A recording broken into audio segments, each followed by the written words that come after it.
নবী রাসূল এবং সাহাবাগণও নাকি ধর্ষণ করতেন, প্রেম করতেন। একজন সাহাবা আর একজন সাহাবার স্ত্রীকে যদি ভালো লাগতো তাহলে প্রেম করতেন এবং বলতেন যে তোমার এই স্ত্রীটা আমাকে দিয়ে দাও, এবং নিয়ে নিতেন। শুধু সাহাবা না, এটা অনেক নবী রাসূলগণও করেছেন। এই কথাটা ভাই আমার না, এই কথাটা বলেছে জামায়াত নেতা, অনলাইন অ্যাক্টিভিটিস সোলাইমান অ্যানালাইসিস। কিন্তু এই কথাটা যদি আমি বলতাম তাহলে তো ভাই আমাকে নাস্তিক উপাধি দিয়া, মাথার দাম ঘোষণা দিয়া এতক্ষণ হত্যা করার জন্য মিছিল মিটিং সব বের হয়ে যেত ধর্ম অবমাননার অভিযোগে। আপনি যদি বলতেন সাধারণ মানুষ, তাহলে আপনারও বেঁচে থাকা দুষ্কর হয়ে যেত, কারণ এটা চরমভাবে ধর্ম অবমাননা বলে আমরা নিজেরাও মনে করি। কিন্তু যেহেতু এটা জামাত নেতা বলেছে, সেহেতু তাদের ভাই কিছুই হবে না এদেশে। কারণ ধর্মটা হলো তাদের পৈতৃক সম্পত্তি, তারা যা খুশি তাই বলতে পারে, করতে পারে। এখন আজকে এই বিষয়টা নিয়ে বিস্তারিত আলোচনা করব যে দেখেন ধর্ম অবমাননা কারা করে। প্রথমত দেখেন, জিসান নামে শিবিরের একজন কেন্দ্রীয় নেতা একটা নারীর সাথে সম্পর্ক করিয়া তার গর্ভে বাচ্চা এসে যায়। আচ্ছা, বাচ্চা এসে গেলে যখন সেই নারী তাকে বিয়ে করার জন্য চাপ প্রয়োগ করে, তখন সে বলে তোমাকে আমি বিয়ে করব ঠিকই, কিন্তু তোমার গর্ভের বাচ্চা নষ্ট করতে হবে। মেয়েটা বাধ্য হইয়া বা মেয়েটাকে জোর করিয়া সে গর্ভপাত করাইছে, ওষুধ কিনে দিছে। তারপরে সে বাচ্চা নষ্ট হয়েছে। অতিরিক্ত রক্তক্ষরণের ফলে সেই মহিলা মারা যেতে লাগছিল। তাকে আবার চিকিৎসা দেওয়া হয়েছে, ওষুধ কিনে দেওয়া হয়েছে এবং সে সুস্থ হয়েছে। তারপরে যখন বিয়ের জন্য চাপ দিছে, তখন সে বলছে যে 10 তারিখে বিয়ে করব, 12 তারিখে বিয়ে করবে। সে 12 তারিখে, তো এই 12 তারিখে বিয়ে না করিয়া সে 11 তারিখে আত্মগোপন করছে। আত্মগোপন করিয়া তার চাচাতো ভাইকে দিয়া সে থানায় জিডি করছে, পুলিশকে জানাইছে যে আমার ভাইকে খুঁজে পাওয়া যাচ্ছে না, তাকে অপহরণ করা হয়েছে। আচ্ছা, পুলিশ অপহরণ করা হয়েছে, এখন শিবিরের একজন কেন্দ্রীয় নেতাকে অপহরণ করা হয়েছে। সারা দেশে তোলপাড়, 21 ঘন্টা হয়ে যায়, তাও তাকে উদ্ধার করা যায় নাই। জামায়াতের আমির একটা বিবৃতি দিলেন যে 21 ঘন্টা হয়ে গেছে আমাদের শিবিরের নেতাকে অপহরণ করা হয়েছে, এখন পর্যন্ত পুলিশ উদ্ধার করতে পারে নাই। এই পুলিশ দিয়া আমরা কি করব? এবং সরকারের কঠোর সমালোচনা করছে এবং আলটিমেটাম দিছে 24 ঘন্টার মধ্যে যদি তাকে উদ্ধার করতে না পারলে তারা বৃহত্তর আন্দোলনে চলে যাব। এখন পুলিশ 24 ঘন্টার আগেই, হয়তো 10 ঘন্টার মধ্যেই তার পরিবারের সদস্য যারা আছে, এদের কথাবার্তা সন্দেহজনক হয়, এদেরকেই গ্রেপ্তার করে জিজ্ঞাসাবাদ করলে তারা স্বীকার করে যে তাদের ছেলেও ওখানে আছে।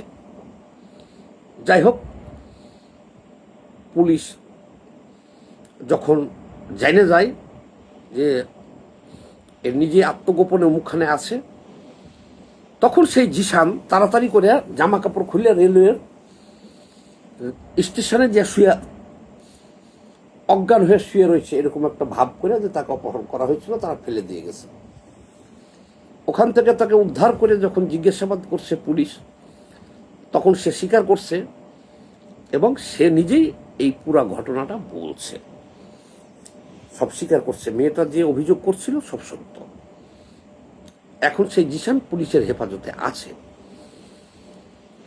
এখন সারা দেশে যখন ছি করতেছে সবাই যে জামাতের আমির খোঁজ খবর না নিয়েই সারা দেশে আন্দোলনের হুমকি দিছে, কিন্তু সে তো ধর্ষণ করিয়া নিজে নিজে সে আত্মগোপনে গেছে এই বিষয়টা।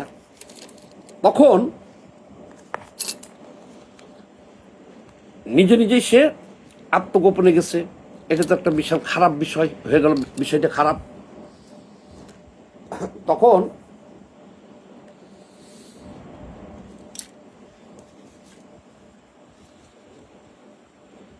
বিষয়টা এখন খারাপ হয়ে গেল।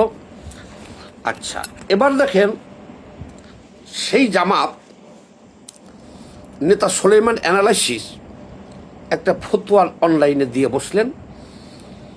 সেই ফতোয়াটা হলো ওই যে আমি প্রথমে আপনাকে বললাম যে আপনাদেরকে যে আগে আল্লাহর নবী রাসূলগণ এই ধরনের কাজ করত, জিসান্ত একটা মেয়ের সাথে পরকীয়া করছিল, এটা হইতেই পারে, এটা কোনো দোষের না।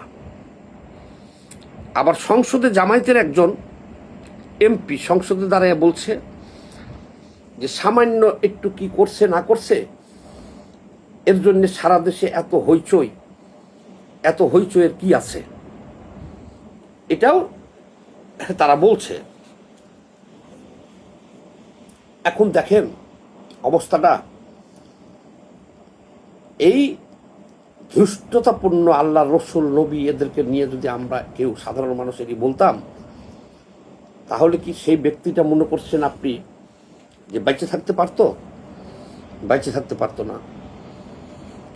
আবার দেখেন জামায়াতের আমির এই যে শিশুদেরকে দেখলে পারে চুমা দেয়, জড়ায়ে ধরে, এই করতে করতে একজন বিদেশি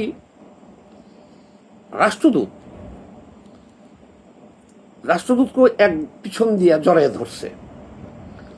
সারা দেশে যখন এটা ভাইরাল হলো তখন সে বলল কি, মানে এটা অশ্লীলভাবে জড়ায়ে ধরছে, খারাপ দেখা যায়, এই জন্য এটা ভাইরাল হয়েছে, সবাই এটা নিয়ে ট্রল করতেছে।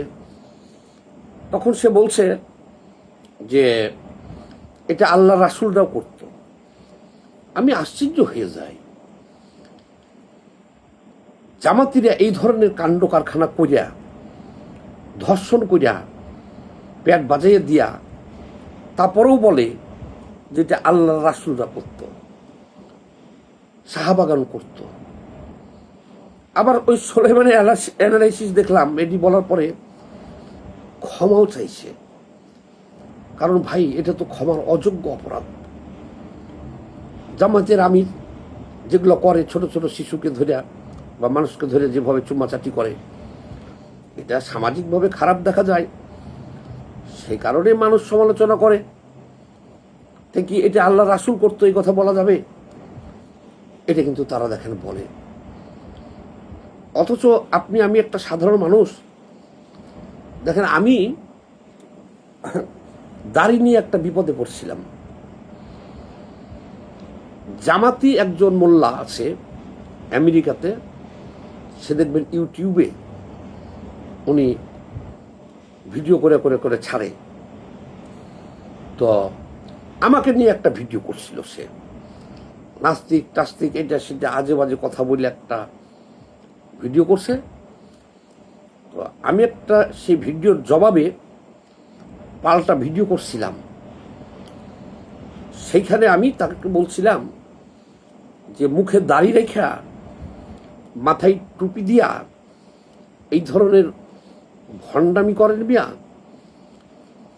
আপনি যে আমাকে নাস্তিক বললেন বা আমার যে এই গীবত করলেন, আমি যদি নাস্তিক না হই তাহলে তো আপনি নাস্তিক হয়ে যাবেন গা।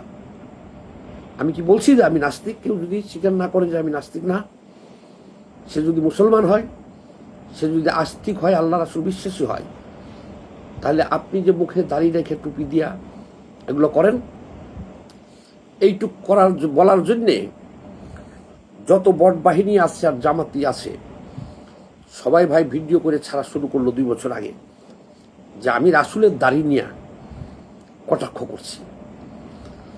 আপনি বলে দেখেন যে এই মিয়া দাড়ির মুখে রেখে আপনি এই লেবাসে চুরি করলেন, তারা কিন্তু আপনাকে ধর্ম অবমাননার কাতারে ফেলে দিবে।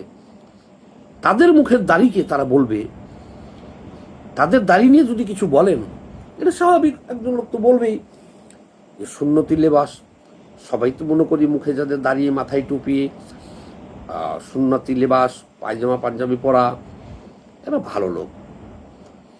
এই ধরনের ভালো লোক যাদেরকে মনে করি, তারা যদি একটা অন্যায় করে, চুরি করে, তখন যে কোনো লোক ঠাস করে বলে ফেলায় এই মিয়া মুখে দাঁড়িয়ে রেখে মাথায় টুপি দিয়া এগুলো করেন, এই তখনই জামাতিরা ধরে ফেলে এই দেখেন রাসূলের দাড়িটা অপমান করছে। আচ্ছা ভাই, আমি বুঝলাম না, এদের মুখের দাড়ি নিয়ে যদি কেউ এই কথা বলে জনগণ, তাহলে এটা রাসূলের দাড়িকে অপমান করা হলো কিভাবে? দাড়ি তো রবীন্দ্রনাথ ঠাকুরের ছিল, অনেক হিন্দুদের মুখে দাড়ি আছে, আছে না? ঠাকুরের মুখে আরো বড় বড় দাড়ি আছে, ইহুদুদের মুখেও তো দাড়ি আছে। এখন কেউ যদি দাঁড়িয়ে রেখে অকাম করে আর কেউ যদি বলে এই মেয়ে দাঁড়িয়ে রেখে এটা করলাম, সাথে সাথে জামাতিরা আপনাকে বিপদে ফেলে দিবে, বলবে যে আল্লাহ রাসূলের অবমাননা করছে, রাসূলের দাড়ি টুপি নিয়ে সমালোচনা করছে বলে ফেলবে। এরা কত বড় ডেঞ্জারাস কথা বার্তা ওরা বলে। আর আসলে এই ধরনের কথাবার্তা শুনলে আমরা নিজেরও ভয় পাই। আরে ভাই, ধর্ষণ করছে ওরা, আর বলে ফেলাইতেছে কি আল্লাহ রাসূল। আর এরা এত মিথ্যুক। দেখেন আজকে জাতীয় সংসদে একজন জামাতি এমপি কি বলছে জানেন? বলছে তার বাবা মুক্তিযোদ্ধা ছিল, 1971 সালে শহীদ হয়েছে। তার বাবারা 4-5 ভাই শহীদ হয়েছে, সবাই মুক্তিযোদ্ধা ছিল। ভিডিওটা আমার টাইম লাইনে আছে, দেখে নিন। বলছে তার দাদারা 11 ভাই শহীদ হয়েছে, অথচ ওই এমপির জন্ম হয়েছে 1981 সালে। তাহলে সে যে বলল সংসদে দাঁড়িয়ে যে 1971 সালে তার বাবা মারা গেছে, কিন্তু তার তো জন্ম হয়েছে 1981 সালে, তাহলে সে কিভাবে জন্মগ্রহণ করলো? তাহলে বট বাহিনীর হিসাব অনুযায়ী তো সে তো জারজ হয়ে যায়। আমরা কাউকে কিন্তু ভাই জারজ বলি না, কিন্তু তারা কথায় কথায় মানুষকে জারজ ট্যাগ দেয়। তাহলে কি তারা নিজেরাই নিজেদের ভাষ্য মতে জারজ হয়ে যায় না? যাই হোক, এই ধর্ম ব্যবসায়ী কারণে তারা কিছুদিন আগে দেখছেন বেহেশতের টুপিও বিক্রি করছে, বেহেশতের টিকিটও বিক্রি করছে নির্বাচনের আগে। অর্থাৎ একটা জেনা করতেছে, একটা বলাৎকার করতেছে, কেউ কিছু বললে এটা আল্লাহ রাসূল, এটা সাহাবা করছে, এরকম তারা হাদিস দেখিয়ে দিতেছে। ধর্মটা মনে হইতেছে ওদের বাবার। অথচ অনেক লোককে, নিরাপদ লোককে সামান্য একটু কথা 19-20 হলে ধর্ম অবমাননার অভিযোগে পিটাইয়া হত্যাও করা হয়েছে। এরকম নজির আমাদের বাংলাদেশে আছে। সবাই এই ভিডিওটা একটু বেশি বেশি শেয়ার দিয়ে দিন, যাতে জনগণ দেখতে পারে। আর আমার একটা ইউটিউব চ্যানেল আছে, আব্দুস সামাদ সুজন, দয়া করে সবাই ওই চ্যানেলটা সাবস্ক্রাইব করে রাখেন, তাহলে ভালো ভালো প্রোগ্রাম দেখতে পারবেন। সবাই ভালো থাকেন, ধন্যবাদ।